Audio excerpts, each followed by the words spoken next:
Well, good afternoon. I'm not sure how I follow that,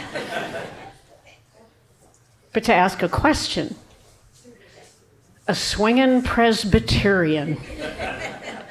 That's an oxymoron, right? Certainly not in the case of the Reverend Bill Carter.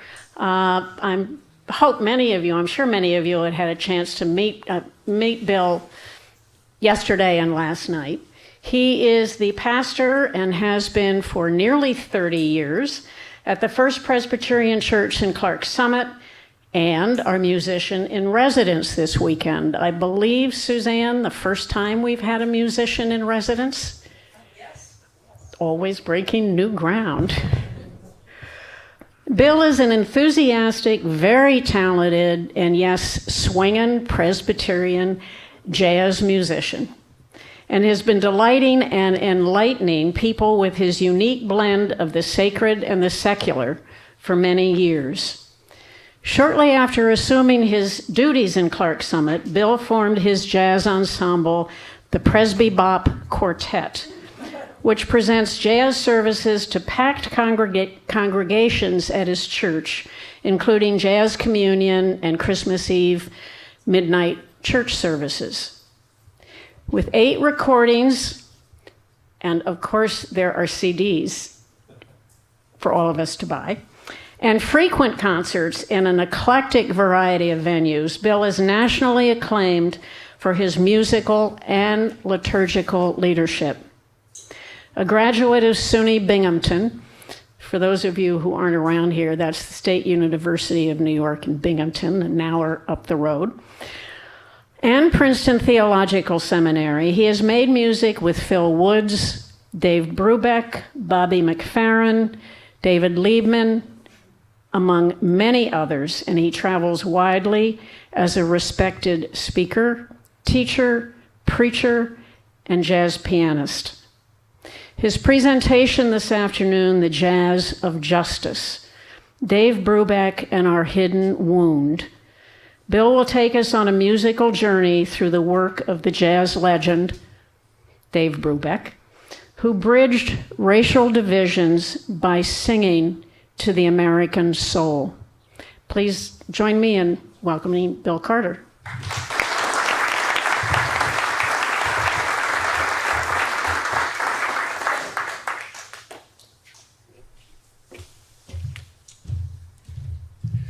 Good afternoon, friends. It's always good to go on right after lunch. It's kind of like when I was at home growing up, coming home from seminary, they would have me preach the Sunday after Easter. I don't know what that was about. When Dave Brubeck died in December 2012, he was one of the best-known musical figures in the world. His musical career, just like his marriage, spanned 70 years, beginning in the honky-tonks, not his marriage, but his career, the honky-tonks of Northern California, where he was born, and extending to every possible global stage. In 1960, the year of my birth, the Brubeck Quartet was riding high. It was 6 years after Dave had first been featured on the cover of Time magazine, the first ever jazz musician to have that honor. It was 2 years after the United States State Department sent his band on a global tour to build better international relationships and to model the music of freedom behind the Iron Curtain. It was 6 months after the quartet recorded that tune, Take 5, on the first such recording, an unusual jazz tune in 5/4 time that was created actually in the recording studio and went on to become the first ever million-selling jukebox hit. Everywhere the Dave Brubeck Quartet performed, they had a packed house. They toured incessantly. They created the spontaneous joy of jazz literally around the world. So imagine this. It's 1960, the height of their global popularity. The Brubeck Quartet is backstage at a college down south, Every seat is filled. They've had to move it from the auditorium to the basketball arena. But backstage, the college president isn't so sure that the concert is a good idea. They're in South Carolina, and Brubeck has an African-American bass player named Eugene Wright. The crowd is getting noisy. They're waiting for the band to come on. They begin to clap their hands and stomp their feet. Meanwhile, the college president is fearful that he may lose his state funding if he allows an integrated band to perform. Now, Brubeck's quartet was there because the students hired them. A committee of students had used student activity funds to book the most popular jazz band in the world. The crowd was so large and so teeming full of energy. Meanwhile, the college president is now on the phone with the governor of the state in fear that he may have a riot on his hands if Brubeck is not allowed to play. The governor says, well, you better let them go on. So the college president consents and says to Brubeck, now you can go on, but with the understanding that you'll keep Eugene Wright in the background where he can't be seen very well. Brubeck nodded, told the band about the situation, and then he turned to the bass player and said, they have turned off the microphone on the bass, but I have a microphone up front for making announcements. So when you take your solo, come right on up front and use my mic when it's time. They integrated the university that night. Brubeck said the crowd went crazy. Everybody loved it. Everyone cheered. And they needed a state police escort to get them past the KKK and out of town. As it was, that was an opening night for a tour of 25 universities. 23 of those engagements were then canceled by the universities because they didn't want the trouble. So here's the man. Here's the quartet, the classic quartet, and here's the news clip. They've lost $40,000 in bookings for that month-long tour, which in 2017 is the equivalent of $325,000. Brubeck said, we did the right thing. There are a lot of things more important than the money. So we convene this weekend to reflect on the better angels of our nature. Brubeck's angel was courage, clear-eyed, open-hearted, colorblind courage. Now, as a citizen of the human race, I am profoundly grateful for his clarity, which he expressed through a long season of societal change, national anxiety, and good old-fashioned fear. As a Presbyterian pastor for 32 years, I am also professionally curious as to how such a person's character becomes shaped, and how Brubeck continued to live forward with such courage. That's how I want to spend this time with you, this hour with you, to trace the ways that he confronted racism throughout his career and pointed all of us toward a more just and inclusive society. So I've given you a snapshot from a much longer narrative. There's much more to the story. In fact, in Dave's archives in Stockton, California, there are letters from other universities, some of them 5, 6, 7 years later, reflecting the same struggle in America to come to terms with race and civil rights.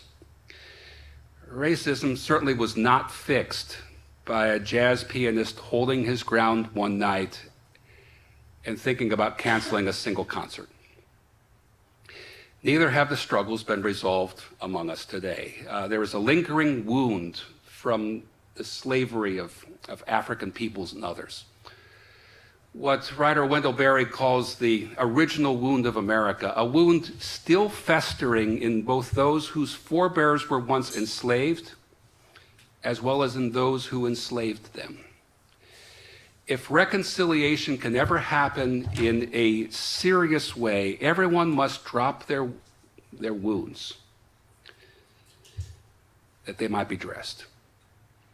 The way forward is going to require clarity and courage and honesty. And might I suggest this afternoon, during this period, some artistic and musical leadership. Now, Brubeck led the way. After the incident in 1960, he toughened his stance. If he looked out upon a crowd and he saw everybody there before performing and saw black folk in the balcony and not in the main section of the auditorium, he would hold off on playing until there were African Americans put then in the front row. He also began to require a significant deposit before he would perform to secure his booking, with a clause signifying that he could cancel an engagement for any reason whatsoever at any time. And if racist behavior surfaced and was not remediated, he would cancel the gig and keep the deposit. One time, anybody remember the Bell Telephone Hour on NBC? They had booked him to come on and play on national television. When he arrived for the broadcast, he discovered the producers wanted his African-American bass player to perform behind a curtain where he could not be seen.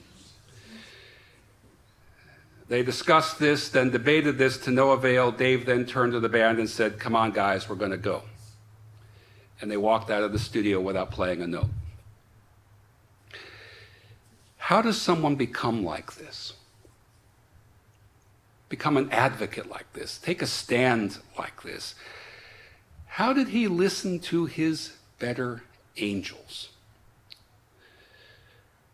Well, all of us, I think, are shaped by our experiences, as well as the times in which we live. Brubeck was born in 1920, the third son of a classical pianist mother and a rough-and-tumble cattle rancher farmer. He once said it was the most unlikely marriage in the world.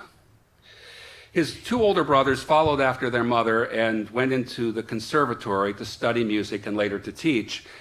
But Father Pete Brubeck thought the third son, Dave, should go out into the fields with him, so Dave went to college to become a veterinarian. However, he kept sneaking across the campus to the conservatory to play the piano. And one of the zoology professors finally said, "Brubeck, just stay over there. That's where you belong." Graduating from the College of the Pacific in Stockton, California, he joined the Army during World War II and was shipped off to Europe. And we'll hear more about that in a few minutes, but suffice it to say, that is when his globe-trotting adventures began. The pinnacle of his travels happened in an extensive 1958 tour to East Germany, Poland, Turkey, India, the present-day Sri Lanka, Afghanistan, Pakistan, Iran, and Iraq. He went, as Louis Armstrong and Dizzy Gillespie had before him, as kind of emissaries on the United States State Department. Apparently, the diplomats thought that maybe the best way to thaw the Cold War and to win over those nations that were kind of on the brink of flipping either way was to send over some cool jazz musicians. I think it's inspired, actually. For decades following, the Brubeck Quartet functioned as informal ambassadors, performing in post-war Japan as well as at the 1988 Reagan-Gorbachev summit in Moscow, if you can believe that. In fact, President Reagan goes up to Dave after playing a tune at which Gorbachev and his folks were tapping their feet and said, "This is the moment where everything has thawed." It was after that summit, after that concert, that the Soviets and the Americans decided to scale back and dismantle parts of their nuclear arsenal. The first lesson here for us is that there is no better way to enlarge your view of the world than by seeing the world.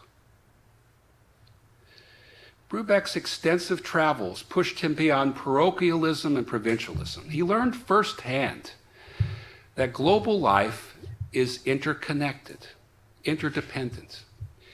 he could see that all of us have more in common with our neighbors than we realize.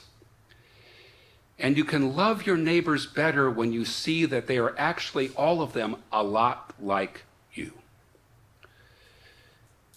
He learned firsthand it's possible to build friendships that cross racial and cultural boundaries. It takes some work, a good measure of humility, but all of us can do this.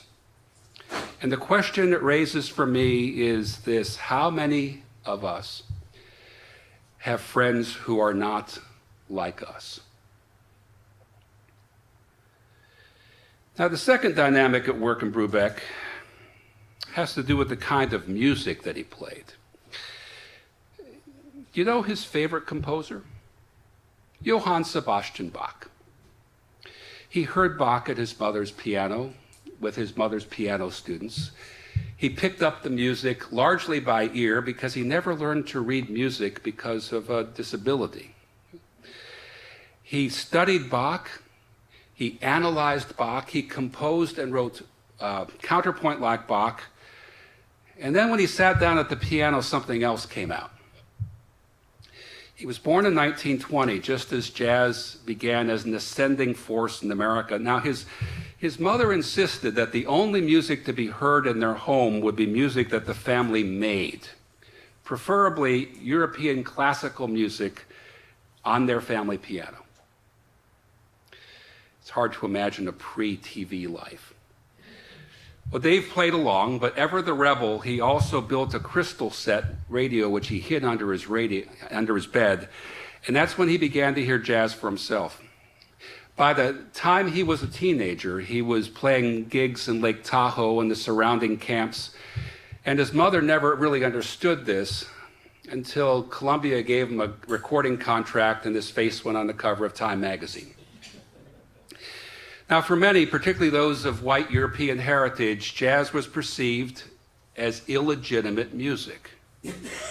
It wasn't written down. It wasn't chained or confined to the page. Jazz exploded, and jazz created dissonance. The jagged syncopations, particularly in the latter part of the 20s, were every bit as intoxicating as the illegal gin of Prohibition. In an August 1921 edition of Ladies' Home Journal, Anne Shaw Faulkner published an article with a great title, "Does Jazz Put the Sin in Syncopation?" From the perspective of white-gloved Victorianism, she offered a nose-wrinkling critique of this emerging kind of music. At one point, she explains to her privileged audience, jazz originally was the accompaniment of the voodoo dancer, stimulating the half-crazed barbarian to the vilest deeds. The weird chant, accompanied by the syncopated rhythm of the voodoo invokers, has been employed by other barbaric people to stimulate brutality and sensuality. That has had a demoralizing effect upon the human brain, as demonstrated by many scientists. And you think fake news is new. Now, Brubeck grew up to declare that that was racist nonsense. Widely perceived that jazz originated in New Orleans, it's actually a bubbling gumbo of musical influences. The tempered musical scale of Europe bumped into the pentatonic scale of Western Africa. Blue notes were formed, created. The offbeat accents which coalesced into syncopation were rooted in different layers of rhythm, sometimes over top of one another.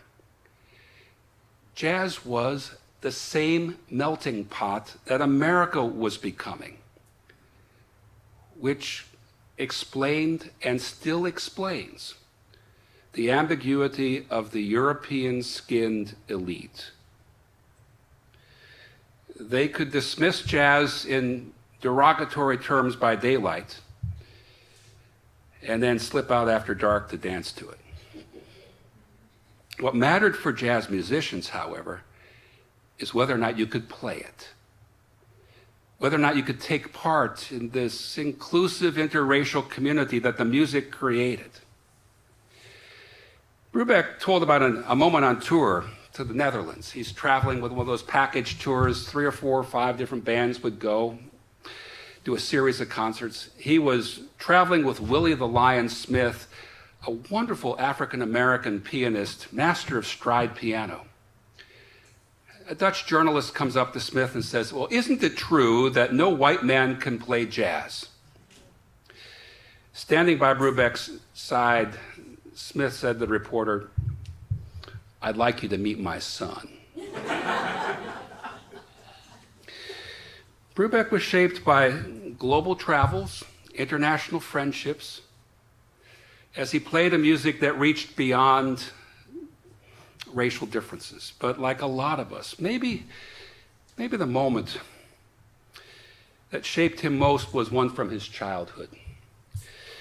Here's how he reported it first to filmmaker Ken Burns in a 2001 documentary on PBS. The United States Army may have been segregated, but Dave Brubeck's Wolfpack Band was not.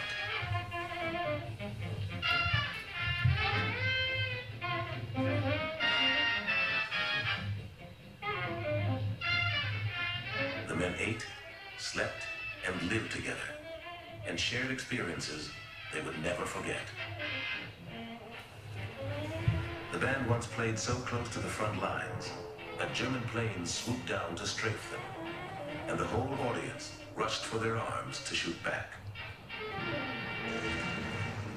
During the Battle of the Bulge, Brubeck and his men got lost and found themselves deep in German territory. It was hours before they found their way back to the American lines.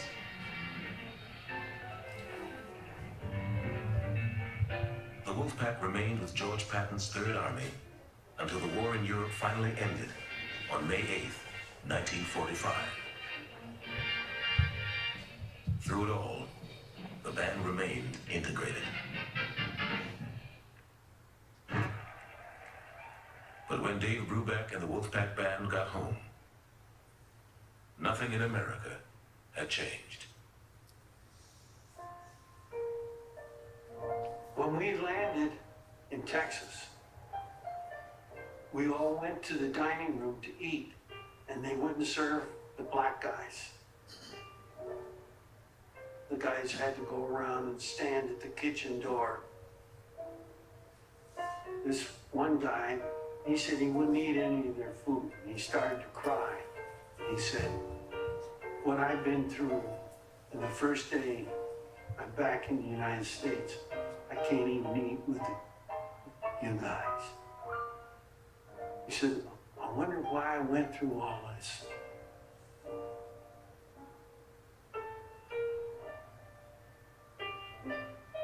You know, the first black man that I saw, my dad took me to see on the Sacramento River in California.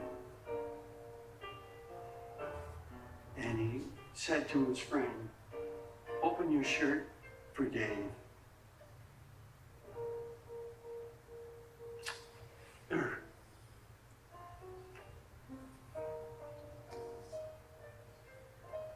There was a brand on his chest.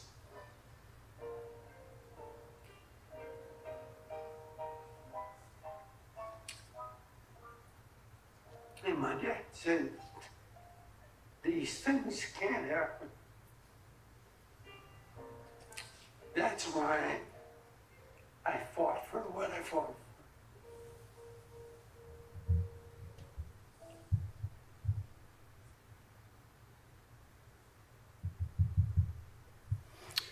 After Dave recounted that story on camera, he talked to his son Chris later today and said, "I blew it." "How did you blow it?" "Well, I should have kept a stiffer lip and not gotten so emotional, especially in front of a filmmaker. Yet Ken Burns later told son Chris that he believed that story was the emotional centerpiece of the whole 19-hour documentary. These things can't happen. So what did Brubeck do with all of this? His extensive travel, his friendships across different lines, his advocacy of his bass player, his memory of that scar. How did he live his life, particularly in music?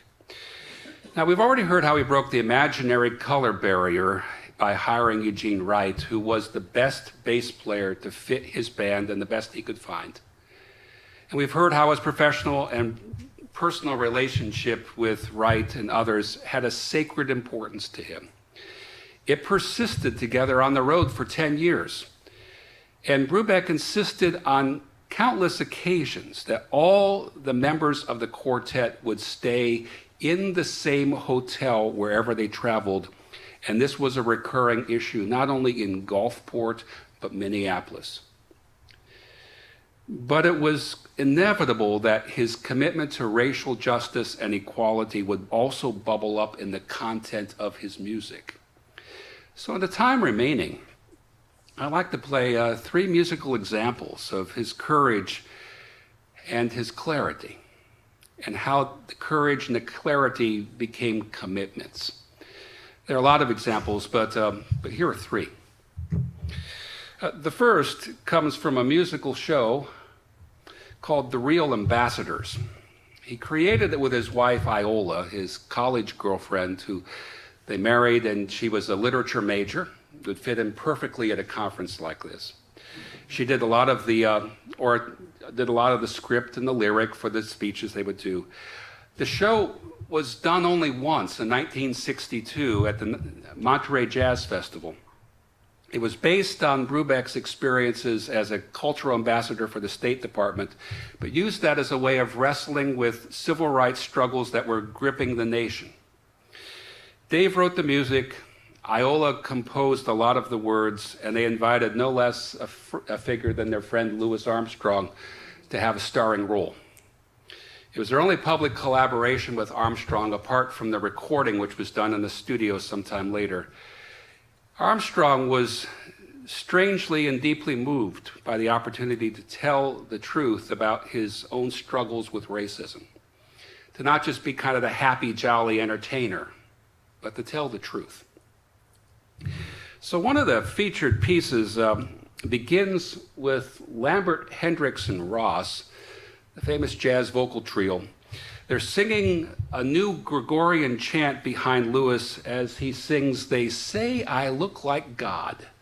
Could God be black? My God." So let's hear it.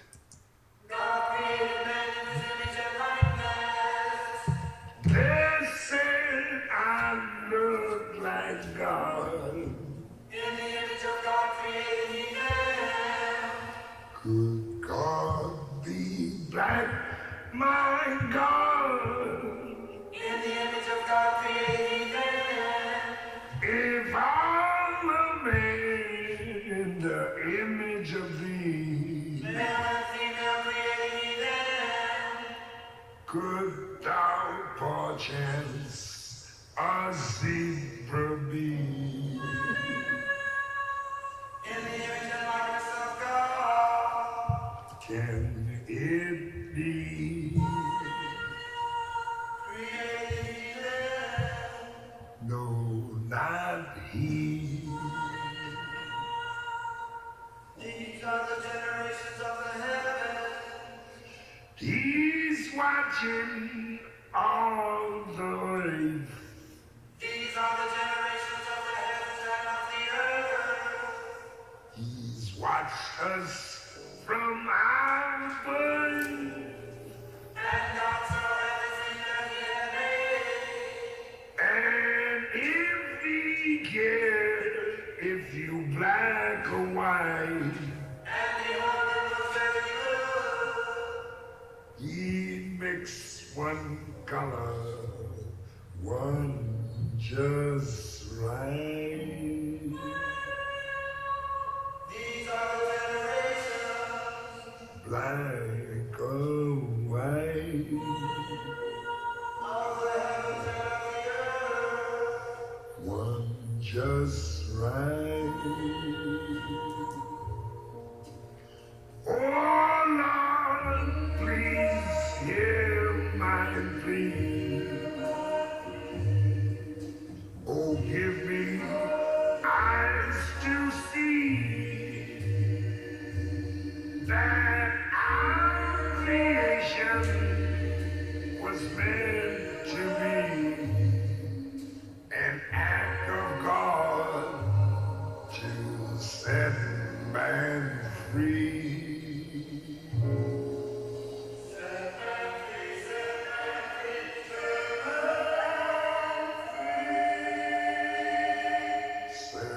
man free. Set man free.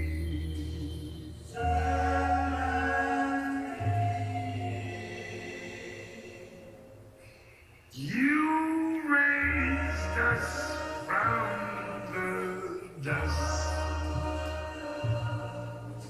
and breathed in life with trust and gave to man the great choice to be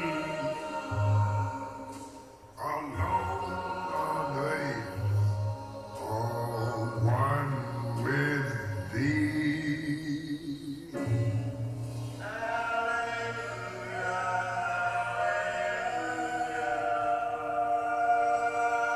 One with thee.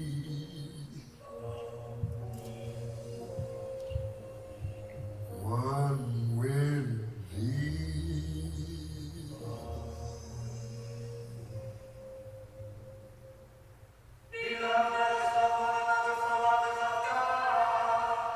When will that great day come?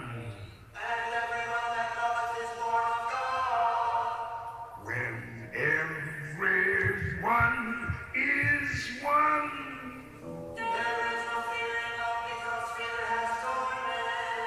And there will be no more misery.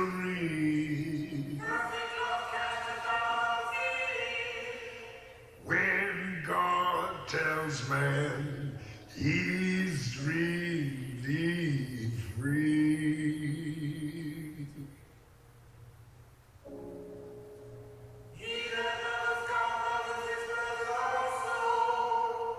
Really free. Really free. Really free.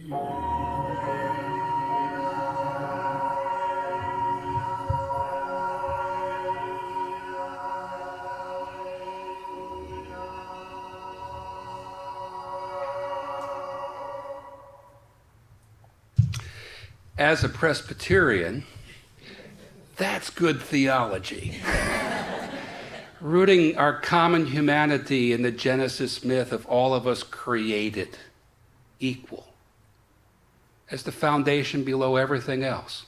Now, I've tried to imagine in my more devilish moments, what would it be like to pay your ticket to the Monterey Jazz Festival because you're going to see Louis Armstrong and Dave Brubeck, and then this is what you get. You can probably understand why funding was never found to put the show on Broadway. And the climate was strangely frosty because the lyric and the music were so truthful. Nevertheless, he persisted. As the tumultuous decade of the 1960s unfolded, Brubeck began to write sacred oratorios. It began when one of his nephews was discovered with a brain tumor and then passed, and to console his brother Howard, he wrote a piece based on "Let not your hearts be troubled, believe in God, believe also in me," which then was the first of, I believe, about 20 different pieces that became an oratorio based on the writings of Jesus, the teachings of Jesus. That was created in 1967 and recorded in 1968 by the Cincinnati Symphony Orchestra.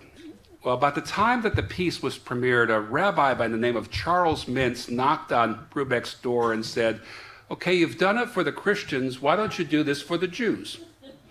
Why don't you create a piece based on the Jewish scriptures?" So with the consultation of no less than 3 rabbis, Brubeck put together a major piece called The Gates of Justice. He based it on the Psalms and some prophetic texts, and also the words of Dr. Martin Luther King Jr., who would be assassinated. As Dave and Iola affirmed, Jews and African Americans were partners in the civil rights struggle, in no small part because of their similar histories of oppression and enslavement. So in the program notes, Dave writes this: "Because of the long shared history of suffering, Jews and American blacks know better than any other people the consequences of hate and alienation. It is impossible to concern oneself with the history and the tradition of either without feeling overwhelmed by the inequities and injustices that have pervaded all strata of society. The spiritual and emotional ties born of suffering which bind these people together have much to teach all of us on this shrinking planet. It is the strength of such moral fiber that will be our ultimate salvation." So in the middle of this second oratorio, Brubeck dusted off an earlier composition called Lord, Lord. It's a bluesy lament. I think he thought he was kind of creating a new psalm out of it. The opening lines could have been lifted actually from one of the psalms. "Lord, Lord, what will tomorrow bring? Today I felt an arrow stinging in a wound so deep, my eyes refused to weep. What will tomorrow bring?" So here's the rehearsal. Again, these were grand presentations, often an hour and a half long. If you sing in choral parts, just think double SATB, 8-part harmony. A lot of it moving, sometimes introducing a symphony, and sometimes with a jazz quartet suddenly breaking out in the middle of this. Now, in the choral version of Lord, Lord, there is a stunning insertion of racial epithets. They are named so that they can be transcended. As Brubeck said, when are we going to get away from this kind of condemnation of each other? So let's give this a little listen. Can we get more volume, by the way? Is he here? Yep.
us little children crying in a world of hate.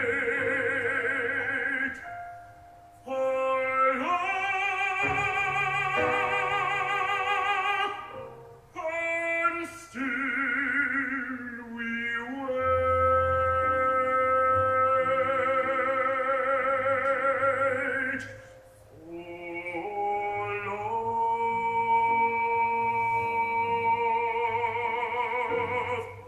And still we wait.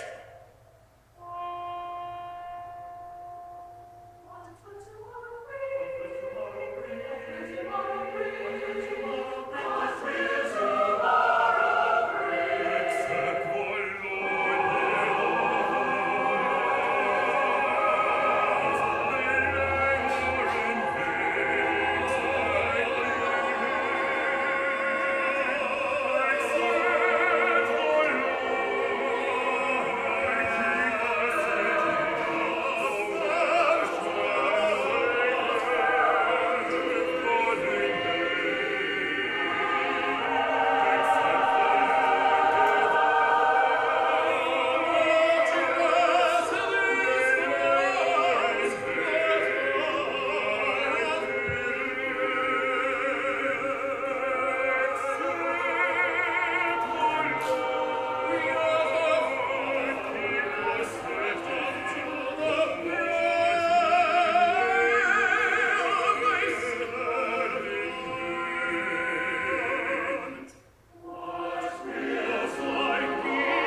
Did you hear the cantor? The cantor sings, he weaves that in with the choir, double SATB, a little bit of Brubeck entering in the piano. These are enormous pieces, enormous pieces. And Brubeck believed that to make it legitimate, shall we say, he had to write out all the notes. Even for the 1987 Papal Mass, where he was commissioned to write a 9-minute piece when the Popemobile came in the Candlestick Park fence. So he turned down the commission and said, I'm not worthy. He went to bed and dreamed the entire chorale and fugue, woke up the next day and said, okay, I'll take the commission, I'm getting orders from somewhere else. And at that, the first Papal Mass in America, 700 voice choir, 70-piece brass and percussion orchestra singing Upon This Rock I Will Build My Church. I mean, this is how the man thought, just large, extensive, inclusive, interconnected forms. Now, my own personal, where are we here? My own personal introduction to Mr. Brubeck came in the spring of 1998. I had long fallen under his spell as a teenager, thanks to a beloved grandmother who had slipped me a couple of his LPs in a paper grocery bag and said, go listen to these, learn something. But I wasn't expecting the phone to ring years later and a pleasant voice asking me to take part in a very special weekend in Princeton, New Jersey. Seems that Sue Ellen Page, the talented children's choir director at Nassau Presbyterian Church in Princeton, had a musical dream. She had pulled together an interracial children's choir, drawing both privileged Princeton kids and nearby Trenton kids, many of them in need. The children would come together, learn difficult music, and then sing about peace and reconciliation. But Sue Ellen wanted them to also speak about justice, sing about justice. So she commissioned Dave Brubeck to write a large choral work based on this poem by Langston Hughes. Hold fast to dreams, for if dreams die, life is a broken winged bird that cannot fly. Hold fast to dreams, for when dreams go, life is a barren field frozen with snow. Now, Sue Ellen's hope was that Dave would use this poem and that he and Iola would use that as a springboard for creating and collecting many biblical texts that could be included and developed into the work.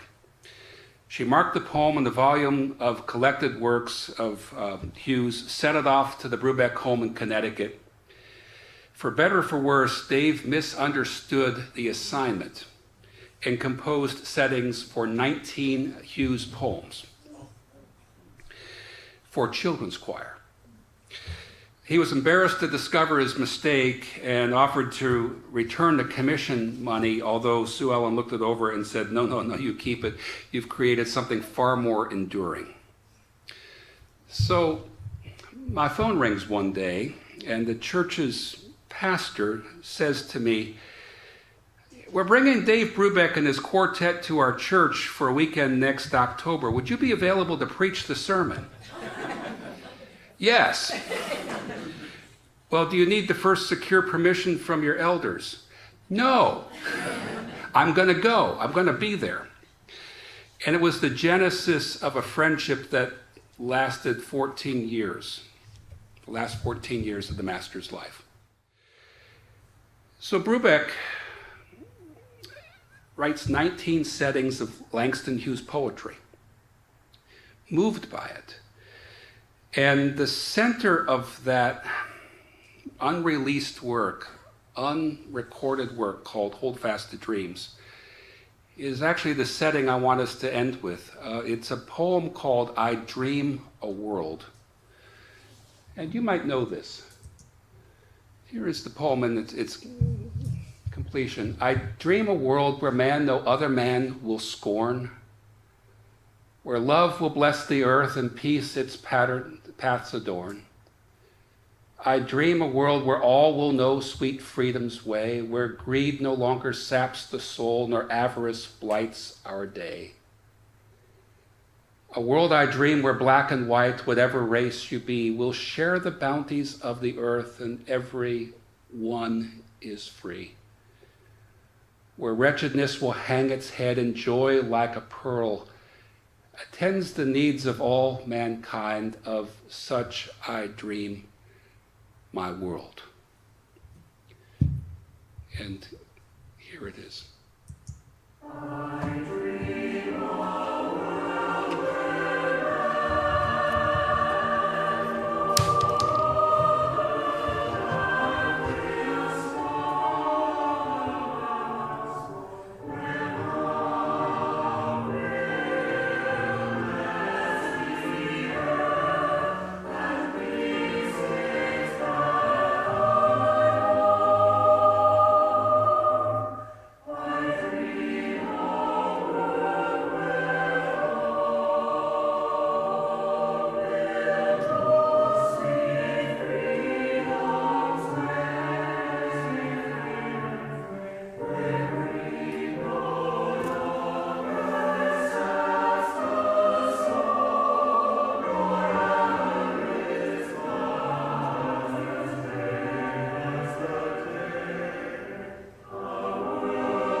film speaks the vision that Brubeck dreamed into reality. And it held for his last years deep, deep significance for him. After he passed away, his wife stood in the pulpit of St. John the Divine Church in New York and read that poem for the 2,000 of us who were there for his memorial service in 2013. He lived under the guidance of that dream. He lived forward from that dream. He refused to sort people by outward appearances, worldly circumstances, and regarded only the content of their character. And I thought someone needed to tell his story. Thank you.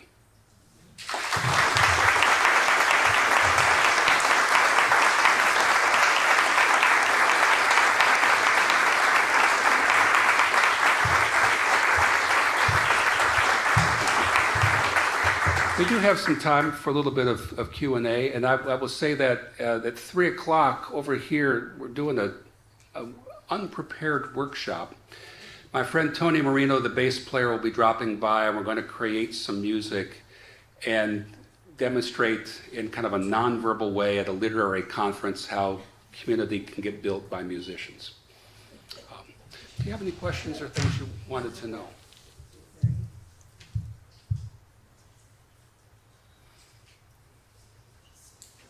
Yes. So, I'm intrigued that the State Department sent musicians around the world that Yeah. was an inspired idea. So what do they do now? I don't know what they do now. I wish they would do something more like this. Cultural artistic exchange is a really good idea. Brubeck tells the story of going to, it must have been a checkpoint in East Berlin, to pick up train passes for his wife, one of their sons, and the musicians to go across East Germany to Poland. And while he's there getting a hard time without the guidance of the State Department person who had guided them, he said, a man comes to him and says, "You, Mr. Kulu." He says, "No, Brubeck." No, Kulu." And he pulls out a Polish newspaper, and here's a picture of him. Kulu apparently means cool. And he guided him through the process. Brubeck was profoundly shaped by that experience. I think it was 2 months. And again, the Iran, Iraq, Sri Lanka, East Germany, Poland. At one point, everywhere he went, he began to write a piece of music, and then that was later recorded in one of his albums. You know, just basically jazz around the world, global music before anybody knew what that was. So yeah, I was inspired. Somebody else? Yes? I'm curious what your thought may be about this. I had the good fortune to speak to a gentleman from Missouri University about 3 years ago, and he was from Syria. And it was at the time that the war was heating up over there. The term ISIS had not even been coined yet by the American press. And he was talking about, he himself was Coptic Christian, but he grew up in Syria. He's a doctor here in the United States now, but he had many friends who were Muslim. And then when the war broke out, those relationships started to splinter. And when you were talking about Brubeck traveling around the world and his feeling that people are all equal and we all have the same faith or same desires and so on. Everybody, I see that too, and I feel that too. And one of the challenges that I always think about is that doctor's statement, and I always wonder, am I looking at it the wrong way? Am I just seeing it that way because that's how I think? Did Brubeck see it that way? Does it ever concern me that maybe Brubeck saw it that way because that's how he thinks? All of us are prisoners of our own histories, our own prejudices, unless we become conscious enough of them that we can begin to transcend them. but I don't know if we ever totally do. Dave was one of the most open-hearted human beings I've ever met in my life, and I met a lot of people. So open-hearted that unscrupulous record executives would take advantage of him. So he had a circle of people around him to protect him for that, so that he was free to create. But he loved to spend time with people. He was intellectually curious. He wanted to know what made them tick. In Istanbul, he heard a rhythm played by a radio orchestra and asked one of the men, "What is that? And what is what?" "Well, you know, button, button, button, baba, da button, button, button." "Oh," and they all played it. And Brubeck said, that would make a wonderful blues. So he wrote a piece called Blue Rondo a la Turk, based on that radio orchestra piece. Is there just one more person? Okay. Yes. Yes. How do you use your music in your ministry with the church? Well, you'd have to ask Paul and Adrian Horker about that, or Nancy over here. For me, and it's in a little bio in the program, there is a dotted line between what is sacred and what is secular. So to dismiss music out of our own elitism and say it's illegitimate, like the Ladies' Home Journal writer did, or to say because it isn't German from roughly 1685 to 1750, it doesn't count, or the only English carol to hear is one that John Rutter has arranged. So I like to push it. And for me, part of that there is creating music that would hopefully enhance faith or touch upon issues of faith. I discovered about 15 years ago, I love to compose. My wife knits, I compose, often on the same couch at the same time. And out of that, and as if some of you meet Tony when he shows up, the bass player, when you surround yourself with creative people, it rubs off. In my case, a little bit, but you know, it's an extraordinary gift. And so I decided I was not going to live in two different spheres. I am who I am. Both are callings. I hold them together. Sometimes it fits. Sometimes my church people think I play too much music. Sometimes my musicians wonder what I'm doing in church. When I hear that, I know it's balanced. So, thank you. Suzanne? Thank you. Thank you.